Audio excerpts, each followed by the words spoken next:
The following is a production of the Dallas Genealogical Society. For more information, please visit our website at dallasgenealogy.org.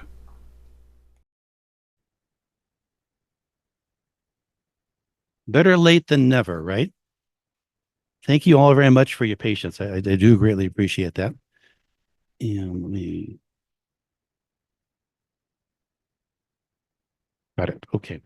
All right. So I'm Tony Hansen. I am the president of the Dallas Genealogical Society, and we're finally coming to you live here in the O'Hare Room for the J.R. Johnson branch of the Dallas Public Library in downtown Dallas. So to all of you here in person, welcome. Thank you for braving the traffic and getting here. For those of you who have joined us on Zoom and navigated the difficulties, we are pleased to there for you this morning as well. We had a couple of startup problems here that caused some unnecessary difficulties for you, so I apologize for that. But we're going, and we're going to have a great meeting. Assuming I get stuff to advance. There we go. All right. So the first order of business is this is the installation of our new board. You may recall we had our election in May, and at that time we elected myself as president, Sharon Bowles as vice president, and Terry Turner as our secretary, who had another commitment and was not able to be here with us today. But at this moment, we are your board of directors. So by the way that things work, we are the three officers that you have. We are going to meet very soon, and we're going to appoint Susan Rainwater again as our director of finance. Todd Dedecker is going to take the immediate past president's position, and Melissa Fleming is going to step back into the director of information role. Pretty much everybody's coming back for another term, which is really great news. Once we have all those people back in place, we're then going to appoint the rest of our membership. So again, it's pretty much if you like the old one, you're going to love the new board. Kim Edge is coming back as director of membership. Pat Hernandez is our director of volunteer coordination. Barbara Coakley is our seminar administrator. Todd is also our website administrator, and Michelle Dwyer-Cohen is our newsletter editor. Now, there are a couple of new names up there. So Sue Gover-Lee is around here somewhere, and she has just very recently agreed to become our general meeting administrator. So we want to welcome her. And Carol O'Rourke is going to be our director at large. More about both of them in just a second. And we are in the process, I think, of filling our director of marketing position as well. I've got somebody who seems pretty interested in that. Keep your fingers crossed. So Sue, I only had a real brief chance to get to know you, but what I do know about you is that you are our general meeting administrator, and we love that. Sue's currently the treasurer for the Collin County Genealogical Society, and like me, has a telephone background. I spent many years working for AT&T and Verizon, so I'm sure she's got a good work ethic. That's all telephone people have. So again, Sue, welcome. Thank you for volunteering, and we're delighted to have you. I'm also really pleased to announce that Carol O'Rourke has agreed to fill our director at large position. This is a position that we created several changes, or the last time we modified our bylaws. The intent is to have somebody from outside the organization just kind of looking in and giving us the benefit of their wisdom and their knowledge and their experience. So Carol retired from the Dallas Public Library here back in 2011. I believe she had about a 20 or 21 year career running the floor up there. She is a librarian. She is an archivist, has been active in many area organizations since she retired. Like many of us, I think we retired and got busier. And so she is going to step into that position and replace Gus Hinojosa. Not that we're happy to see Gus go. Gus was a really great person to work with. I think he knows everybody in the city of Dallas. And he was just a delight to have on the board. And I thank him for having agreed to do it, for having done his time. But he's a free man now. He can go about and have a normal life. But again, Gus, if you're listening, thank you for all that you brought to the board. We really, really appreciate it. You were everything we hoped that that large position would be for us. So we thank you for your time and your service. Okay, on to some of the more mundane stuff. Meeting minutes were posted on the website. As they are every month, you can go to our events, our next general meeting tab, and you will see a list of all of the previous meeting minutes, videos, and what have you are available for you to peruse. I'll just ask at this point if there are any updates, corrections, or changes to the meeting minutes. Then I will assume they are correct as posted. Thank you for that.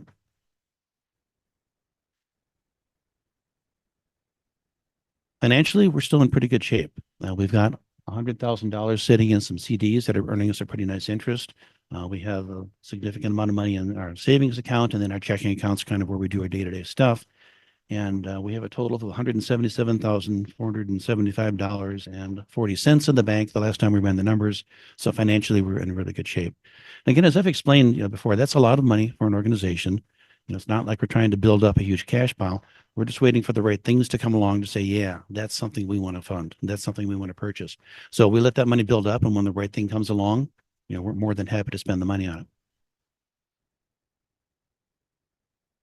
Over the summer, we were pretty busy, as you're going to see. We had a lot of things happening. One of the things that we did is we ran a DNA workshop. We wanted to make sure that people were ready for our fall seminar with Blaine Bettinger. We had 78 people who registered and participated in that event. Again, it was a hybrid type thing. People here at the library, people are on Zoom, and we got really great feedback on this. It was a really good event. And we also, over the summer, had our summer seminar with Nick Sewell-Smith. And this was kind of a sleeper. We didn't quite get the attendance about this that we really had hoped to have. And it's a shame because this is just, I actually got somebody who bothered to write me an email and say this. And I just want to read this. So I was not at all excited about the seminar. I wasn't sure it would be that relevant. When I sat down and listened to her sessions, I was blown away at her knowledge and enthusiasm about the subject. She's a firecracker that I can imagine being a pretty intimidating in person. I'll vouch for that. I listened to every session and learned a lot, even though it may only aid my research tangentially. I'm so glad I got to view her presentation and would gladly do so again in the future. And that's just indicative of the kind of feedback we got. So, like I said, we didn't have as many people in the room that we wanted. Everybody there loved her presentations and the information that she presented. She was really an excellent speaker. Speaking of excellent speakers, we've got Blaine Bettinger coming for our fall seminar in just a few weeks. And in this one, we're focusing on something known as autosomal DNA analysis. And this turned out to be a really timely thing. Ancestry.com has just announced some features. They were going to announce this about a year ago, but we contacted them and said, no, you can't do that. We've got Paul coming. You got to sit on that until sometime in the summer. It was ugly. There was lawyers and, accountants, but they finally backed off and agreed. And so they released a bunch of stuff this summer. It's a little bit of a fib there, but they did release some really interesting stuff.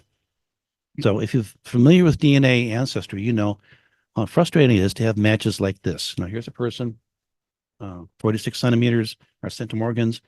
And when you go and look at her tree, no common ancestors, one person in their public tree. And that's just really, really frustrating. And that's been the status quo for a long time. But Ancestry has just released something known as shared matches, which is really, really powerful and really exciting. And it all focuses on the type of information that Blaine's going to be talking about and has been involved in, as I'm going to explain. So with this feature, it does cost an additional $10 a month. And I held off for a month or two just to show them that I can't be bought. And then I bought it because I'm sure that month delay really, really got to the attention. But anyway, what it shows you there is over on the right-hand side, it tells me that amongst all the matches that I have, all the shared matches I have, it identifies this person as either a first cousin or a half niece, which is pretty close. And I happen to know who this person is. And as you can see, I've got information about her. It's a lot easier to tell who's who there. Cruising down even further, I found somebody who was either an aunt or a half sister. We're getting closer.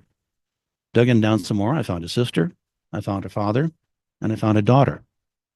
And so this is just an example of the power of having this information available with these shared matches. Now, not every match is going to have all of these delightful relatives. You may have to work a little bit harder, but at least the information there and the number of centimorgans you share are there to work with. And that's what makes their announcement so exciting. Until this, you could go to MyHeritage or you could go to Family Tree DNA, and they did have that shared information with you. And combined, they have about 3 million DNA matches. Ancestry has 20 million DNA matches. And so the chances of you finding information are, my math's a little rough, but about 10 times greater just because of the sheer numbers. And so that's kind of what makes this thing from Ancestry really exciting. It's just the sheer volume of the people that are there. And that's what makes this type of DNA so really fascinating, is because you can do these kinds of things and use tools. Some of the tools that you can use are on a website called DNA Painter. They have a lot of really interesting stuff that Blaine is going to be talking about in this seminar. Again, this whole area is going to be the focus of what he's talking about. And in fact, Blaine has been instrumental in developing many of the tools that you will see at DNA Painter. Now, he is a renowned expert in DNA as far as genealogy is concerned. And so the fact that we're going to have a whole day with him here in the library is just really exciting. So as I mentioned, he developed many of the tools that are used in DNA Painter. He's going to be here. The good news is you still got a chance to take advantage of early registration. You can register through Sunday if you haven't yet registered. This is just an opportunity to not be missed. I encourage you, even if you're just getting started in DNA, take advantage of this opportunity to be in the same room with this guy, because it's going to be special. And again, if you're one of those 78 people who participated in our workshop, we gave you a discount code good for $10 off your registration. So don't miss out on that. So hope to see you on September 28th here in the same room as Blaine. We are also pleased to announce our 2025-2026 lineup of events. And so we're having here in March some folks from the Ulster Historical Federation who will be here. And I forgot to turn off auto advance, so I'm going to place this again. So they're going to be here in person. So these are our two very extremely knowledgeable people who will be giving an all-day presentation on Saturday, in addition to zooming it out on or streaming it on Zoom and having the recordings available after the fact for their presentation. Oh, I hate auto advance. On Sunday, they're also going to be back here, and they will be allowing you to purchase 25-minute bits of their time. So if you want to have some consultation with people who know, I won't say they know all there is to know, but they sure know a bunch of what there is to know about Irish history, this is a chance where you can sit down with them and have one-on-one sessions with them and get some great insight into your Irish research. And so that is going to be in March 15th. Saturday is the presentation. And then on the 16th, on Sunday, we'll be up on the 8th floor with the opportunity for you to sign up and have those one-on-one sessions with them. My wife went to Ireland a couple of years ago, just before the pandemic, and she participated in a one-week seminar put on by these very people and a couple of others. And I don't have Irish ancestors, so I sat that one out, but the feedback from what they know and the amount of knowledge they have is just incredible. So if you've got Irish background, you're going to want to get in on this one. In July, we're going to have Colleen Boblito Green, and we'll be talking about tracking your Mexican ancestors on both sides of the border. She's a very well-known speaker who's been around nationally, and we're delighted to be able to have her here. Auto advance. And then we're going to have on October 25th, Gina Filbert Ortega, who's going to be talking about discovering more about your woman ancestors, about your female ancestors. And I also want to point out that all this fabulous artwork that we've had and have been having for a number of years is been provided for us gratis by one of our members, Ken Johnston. And I just want to give him a shout out and say, thank you. This stuff is just, as always, it's marvelous. All the other artwork that we use for all of our social media is generated by him. His website is right there. He does, commercial work, does photographic restoration, doesn't take any compensation from us for what we're doing. And I want to give him a shout out and just a real public thank you for all that he does do for us. So thank you, Ken. Over the summer, many of us were also working on a cemetery indexing project. What we were trying to do here is to add links to Find a Grave and to Billion Graves to the all of the records that we have, all the 41,742 records that we have in our cemetery database. And so several of us have been working on this over the summer, and we're 2.68% done. What are you laughing for? That's pretty good, I think. So I do want to recognize Megan Dobbins. I've been in on it. Gayla Bush, Susan Younger, and Barbara Ward round out our top 5 on that. I would encourage you to get involved in this. It's really pretty easy to use.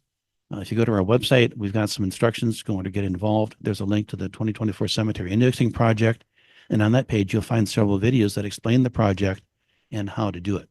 And if you're interested, we'll get you set up, and we'd love to have you participate and move that percentage up a little bit. And next month, maybe I'll put your name up there as our top contributor. So please invite you to please consider helping us out with that. Now, moving on to some other news, we've got some bylaw changes that we would like to recommend, and I would like to discuss with you while I've got you all here live. This information was published in our newsletter at the last meeting. And at this point for this meeting, this is just, I want to again bring it out, discuss it publicly, and give anybody who has any questions a chance to ask those questions. But what we're basically trying to do is about 3 things. We want to eliminate term limits for the office of president. Currently, we're capped at 2 years, and we want to remove that limit. We want to eliminate the requirement that the president have prior board service. So again, as things stand today, our only pool of candidates for people who have served on the board for a year. And we would like to eliminate that requirement. And we also want to clarify the circumstances for the end of the term in office. What happens when the year ends as it is right now. So the first change is in section 5.3, which is qualifications for serving as in the office of society. I won't read it to you, but it basically says one of the requirements is you have to have served on the board for a full year. We propose changing the wording to that to much less. And what it would read is each officer must be a member in good standing of the society, Prior service as an officer or director of the society is desirable, but not required for the office of president. And the other requirement is that an officer should only hold one elected position at a time. And that's been there since the last change. So that's change number one. The other change we want to do is in terms of the section that defines the executive committee, and we're not really changing anything there at all, but we're adding something. And so that something just says basically, how do you get out of being an officer of the society? Right now, it's a little bit vague. And what we're adding are the four obvious, and we've kind of left one unobvious one out there. But you get out of the office when somebody is installed. And so the installation of a duly elected or appointed replacement assumes responsibility for that position. You're done. Or you can resign. Not much we can do about that. If you do something really awful, we can remove you from office. That's always been part of our bylaws. Or if the society reaches the point of dissolution and the completion of all the steps required for the dissolution of the society have been completed, then your obligations to that office have ended as well. And the fifth way out is you could die. But we didn't feel necessary to spell that out. But part of the reason for doing this is, again, by the current bylaws right now, as of today, all those other officers have just gone boop, and all the positions are empty. And we just want to have the leeway of saying, okay, we want to have a little bit of time to make sure that we've got somebody to assume that office and take over those responsibilities. So we just have a little smoother transition between, the previous board and the new board. Back to the previous change for as far as the qualifications for president, frankly, we've been having trouble finding volunteers for president. And for the last 2 years, we have gone down the list of all the previous officers that, looked at all, like they might be eligible or be willing, and we've been turned down. And we just don't want to get into the situation where we say, well, crap, we don't have any candidate for president. We want to remove that one last barrier to make it a little bit easier, if it comes to it, to maybe have a little broader group of people that we can choose from. So those are the reasons for the changes. Now, but at this point, if anybody has any comments, questions, or anything about that, I will do my best to answer them. So Paul, if you got anybody online or if anybody here in the room has any. Nothing from online. Okay. But for those of you on the call, that was just an offer to stand up and raise your hand if you want to be the next president. We'll take care of that. So we're going to socialize this for another month. I will probably bring it up for a vote at the next meeting. But again, I wanted to get it out there. I want to get it socialized. I want to get everybody happy and understanding of what we're doing and why we're doing it. So if there are no further questions about that, we will move on. So Todd, this would probably be a good time to run a poll. Can I see a show of hands? How many of you here are members of the Dallas Genealogical Society? And hold them up while I count. I'm going to see if you have a quorum. 3, 4, 5, 6, 7, 8, 9, 10, 11, 12. Okay, I've got 13 here. And we're also polling the online members as well. We got to have a quorum of 21 people to do something next.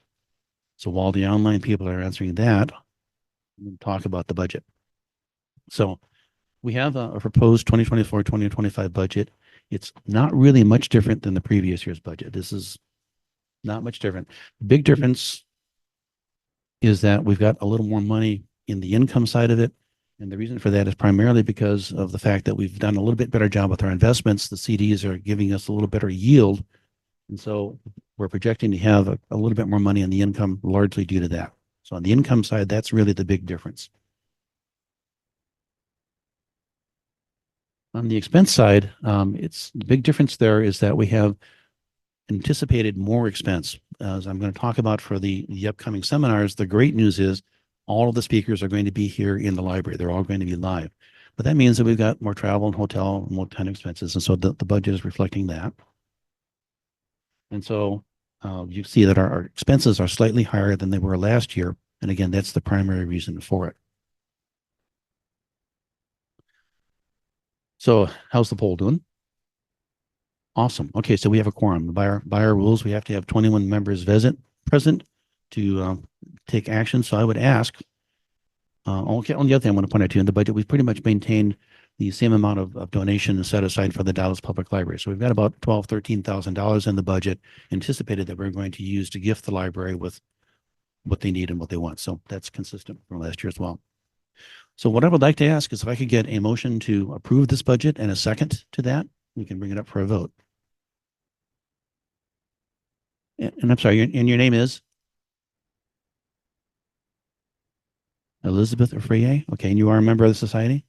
Okay, and a second? Okay, and Susan Rainwater seconds it. Any discussion about the budget? Then I want to ask everybody in favor to support it by, or signify their support by saying aye. Aye. Heard you, Paul. Paul speaking for everybody out there. Anybody opposed, say nay. Thank you all very much. I want to remind you that we've got several very active special interest groups going on and would refer you to the calendar and the special interest groups tab there so that you get a current view of what's going on and when it's happening. For the month of September, we have the German group coming up on the 14th. They meet at 10:30 a.m. on the 6th floor here in Classroom C. And it will also be hybrid. It will be a Zoom in-person meeting. And they're going to have Günther Offner, who's the president of the Familia Austria, speaking about the history of the Habsburg Empire. One of the nice things about our SIG group, our German group, is that they are a member of the International German Genealogy Association organization, IGG, some German thing, that brings us great opportunity to tap into their pool of speakers. And so this gentleman, I assume, is probably actually from Austria. We've had speakers from all over the European continent come and speak to this group because we are a member of that organization. And so it's a great benefit and one of the great things that Ann and Bernard Meiser have done as far as managing the group for us. So I urge you to take advantage of that if you can. And those meetings are also recorded as well too, so you can catch up on it afterwards if that day doesn't work for you. The DNA group is meeting on the 19th at 6 p.m. and they have started also doing their meetings hybrid. So you will be able to be there in person or you can join them on Zoom. And Barbara, are you going to record those meetings? Do you know, or do you know if those meetings are going to be recorded? Okay, so we don't know if a recording is going to be available, but at least it's going to be available for you on Zoom so you can watch it, live at home, wearing your bunny slippers or whatever. And they're going to be talking about the Ancestry DNA through lines, which is a really interesting feature of Ancestry.com. And then the African American group is going to be meeting here on the 21st. They meet at 2 p.m. also on the 6th floor in Classroom B. That will also be a Zoom hybrid meeting. So those are the meetings I'm aware of in September and encourage you to get involved and participate in those as well. Hopefully you have heard some of our publicity about the fact that we're participating in the North Texas Giving Day again. We are trying to raise $6,600 because we would like to continue funding access to the newspaperarchive.com and historygeo.com databases that are available up on the 8th floor. And so some of you have already donated to the cause. Thank you very much. This will be happening all the way through the 22nd, I believe is when it ends. But so you can give now all the way up until that point by going to www.northtexasgivingday.org. We also have links on our website, and we would appreciate any support, any amount that you would care to share with us. And again, just we didn't quite meet that $6,600 goal last year. Our pledge as a society we'll take the donations and we'll make up the rest. But either way, we're going to commit to making sure that gets funded again. We are going to have some activities up on the 8th floor following this meeting. And so you're welcome to come on up afterwards and join us. So beginning 1 o'clock, we're going to be up there answering any questions, helping with your research. And at 1:30, Greg Boyd, one of the developers of historygeo.com, is going to be speaking with us via Zoom and is going to give us about an hour or so overview of the historygeo.com product and give us a real in-depth look at that. So again, you all are welcome to come up there and join us in person. For those of you on Zoom, it is also going to be on Zoom. We will bring this bridge back up again, hopefully better than we did this morning, and you will be able to participate in Greg's presentation on Zoom as well. But we'd love to see you upstairs. Again, it's going to be this very same bridge that we use. Sharon Bowles and I have been working very hard to get our presentations lined up for the rest of the year, and we've got some really exciting general meeting speakers coming up in addition to the one we have today, of course. But next October, we're going to have Kim Richardson, who will be here in person, talking about how to turn your brick wall into the yellow brick road. And so it's an interesting presentation. She's, I believe, lives in California, but she was able to arrange her travel schedule to be here. And so she'll be here in person, and we're really looking forward to that. November 2nd, we're going to have Janice Lovelace joining us via Zoom. And she's going to be talking about lunacy in asylums, mental health in the 19th century.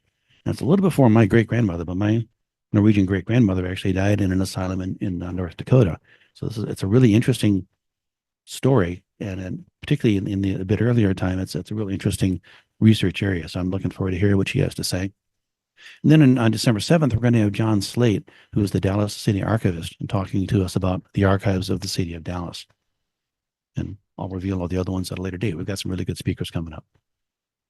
I just want to throw a quick thank you before I throw things over to Chris, to our tech team, Melissa Fleming, Kim Edge, Paul Feather, and Todd Dideker for making this all work so well. Beta Case wasn't here, but she made all the arrangements, and Sharon Bowles and Kim Edge have all the wonderful refreshments you have. And of course, Jordan Bach and all the folks here at the Dallas Public Library. As usual, thank you all. We really appreciate the support we get from the library. But today, we're going to be hearing from Chris Bryant, who's going to be talking to us about back to the basics, a deeper look at genealogical resources. And with any luck, we're going to be able to get his presentation up here and working in just a second. So Chris, come on up. I want to turn it over to you just as soon as I get this.